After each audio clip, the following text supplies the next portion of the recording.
Hello friends, I am back. I hope you all doing well. आज मैं आप लोगों के लिए एक बढ़िया सा कहानी लेकर आया हूँ जिसका नाम है the wolf and the lamb. ये कहानी आपको ज़रूर अच्छी लगेगी। तो फिर देरी ना करते हुए let's begin the story.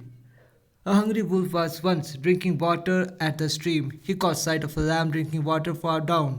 He wanted to eat it up. He ran up to it and said very angrily, "Why are you making the water muddy? Don't you see that I am drinking it?"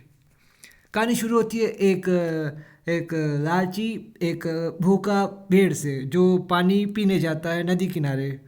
वहाँ उसे दिखाई देता है कि एक सफ़ेद सा भेड़ पानी पी रहा है। तो फिर वो दौड़ के जाता है उसके पास और गुस्से में, बहुत गुस्से में उस बोलता है कि तुम पानी को गंदा कर रहे हो, गंदे भेड़। तुम्हें दिखाई नहीं देता कि मैं पानी पी रहा हूँ। The poor little lamb began to tremble and said, "Dear sir, the water is flowing from you to me, so I am not at all making it dirty for you." इतने में वो डरा हुआ बेचारा सा घबराया हुआ हमारा जो भेड़ है वो बोलता है कि सर, मतलब देखिए महाशय, मैंने पानी गंदा नहीं किया। पानी तो आपके वहाँ से मेरे यहाँ आ रही बह के। मैंने कहा, मेरे तो सवाल ही पैदा नहीं होता कि मैं गंदा कर रहा हूँ। मैंने गंदा नहीं किया है।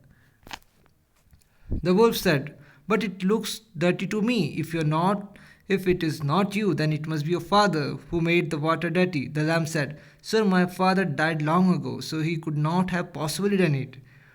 तो फिर गुस्से में, बहुत गुस्से में जो भेड़िया है वो बोलता है कि मुझे तो गंदा दिख रहा है, तुम्हें नहीं किया है। अगर तुमने नहीं किया, तुम्हारे पिताजी ने किया है। तो फिर इतने में जो हमारे जो भेड़ हैं वो बोलते हैं कि मेरे जो पिताजी हैं वो तो उनके मरे ज़माना हो गया है, तो फिर उन्होंने भी नहीं किया है, सवाल ही पैदा नहीं होता। The wolf was getting impatient to kill the lamb, so he said, "I am sure that it must be your grandfather who made this water dirty."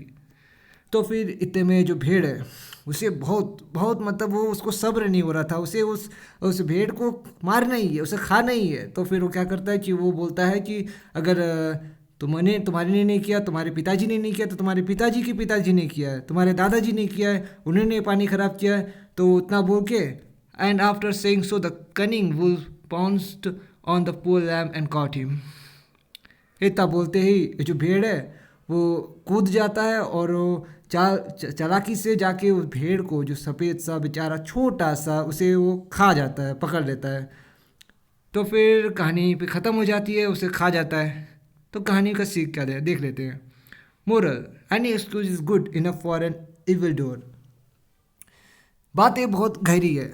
यानी कि जो इंसान के मन में पाप होता है, जिसके मन में बुराई होती है, उसे उसे बस बुराई करनी है। उसे किसी चीज़ की मतलब ज़रूरत ही नहीं है। उसके मतलब कुछ भी बहाना देना है और जो सही इंसान है उसे गलत ठहराना है। अगर इंसान जो बुरे होते हैं वो ठान लेते हैं कि मुझे इसका फ़ायदा उठाना है, तो फिर ना इस पर इल्ज़ाम लगाना है, इसका मतलब दुरुपयोग करनी है, तो फिर कुछ भी छोटा मोटा बहाना लेके उस पर चढ़ जाते हैं और बोलते हैं कि गलती तुम्हारी है।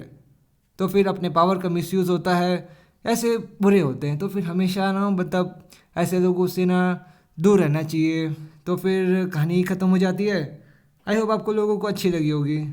तो फिर अच्छी लगी तो लाइक कर देना और मन करे तो सब्सक्राइब कर देना। Okay, tata, bye bye, take care.